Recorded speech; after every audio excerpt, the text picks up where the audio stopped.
కాబట్టి నీ యొక్క నడవడిక రెండు రకాలుగా కనిపిస్తుంది. కాబట్టి నీ జీవితం రెండు రకాలుగా ఉంది.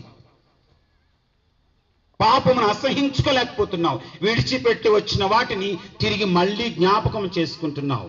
దేవుడు అంటున్నాడు, ఇజ్రాయేలీలంట వారు ఐగుప్తు నుంచి బయలుదేరి వచ్చిన తర్వాత వారు 40 సంవత్సరాలు అరణ్య యాత్రలో ఉన్నప్పుడు మోషేను దేవుణ్ణి శోధించటం ప్రారంభించారు.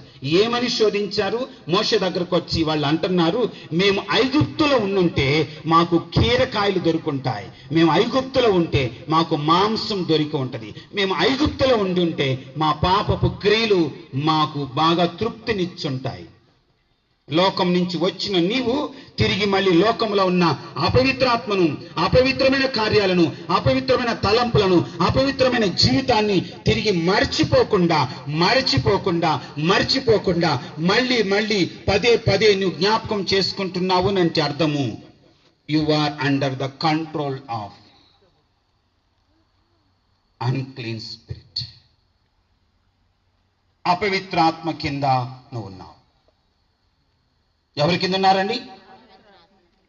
అపవిత్రాత్మ కింద ఉన్నావు. అయితే మనం ఈ దినం పరిశీలన చేసుకోవాల్సింది, నేను ఎవరి చేత నడిపించబడుతున్నాను? నీకు నీవే పరీక్షించుకోవాలి. మౌనంగా విన్నాం. ఎవరండి? మనకు మనమే పరీక్ష చేసుకుందాం. నేను దేవుని ఆత్మచేత నడిపించబడితే నేను దేవుని కార్యాలు చేస్తా. నేను అపవిత్రాత్మ చేత నడిపించబడితే అపవిత్రమైన కార్యాల్లో నేనుంటా.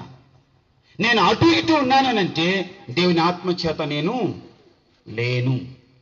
మోసపూరితమైన మాటలు నీ దగ్గర ఉన్నాయి అనంటే, కపటమైన మాటలు నీ దగ్గర ఉన్నాయి అనంటే అది అపవిత్రాత్మ యొక్క లక్షణం.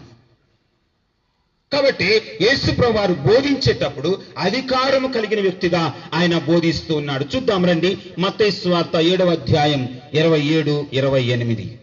ఇంకా నేను మొదటి భాగంలోనే ఉన్నాను.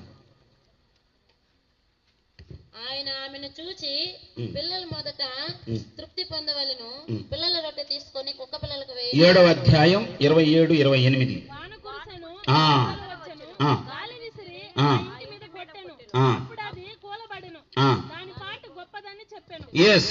దేవుని ఆత్మచేత నడిపించబడితే నీవెలా ఉంటావో తెలుసా? బండ మీద పునాదిలాగా ఉంటావు, కథలో స్థిరంగా ఉంటావు. దేవుని ఆత్మచేత నడిపించబడుతూ ఉంటే నీవు అపవిత్రమైన కార్యాలు చెయ్యవు.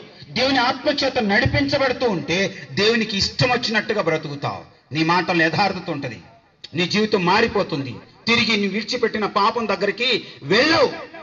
దేవుని ఆత్మచేత నీవు నింపబడ్డానికి, దేవుని చేత కప్పబడ్డానికి, దేవుని చేత నీ హృదయము తృప్తిపరచబడ్డానికి నువ్వు ఇష్టపడు. పిల్లలు గమనించండి, ఇప్పుడు నువ్వు ఎవరి చేత నింపబడ్డావు? దేవుడు అంటున్నాడు, బండ మీద పునాది మీద కట్టబడితే వరద వచ్చినా, తుఫాను వచ్చినా, గాలి వచ్చినా, ఏది వచ్చినా ఆ పునాది మీద ఉన్న కారణాన్ని బట్టి అది కదిలించబడదు. కానీ అపవిత్ర ఆత్మ చేత నువ్వు నడిపించబడితే గాలి వచ్చెను, వరద వచ్చెను, వాన కురిసెను, దాని పాటు గొప్పది అంటే కదిలిపోతుంది. నువ్వు తీసుకున్న నిర్ణయాలు మాటి మాటికి కూలిపోతున్నాయి.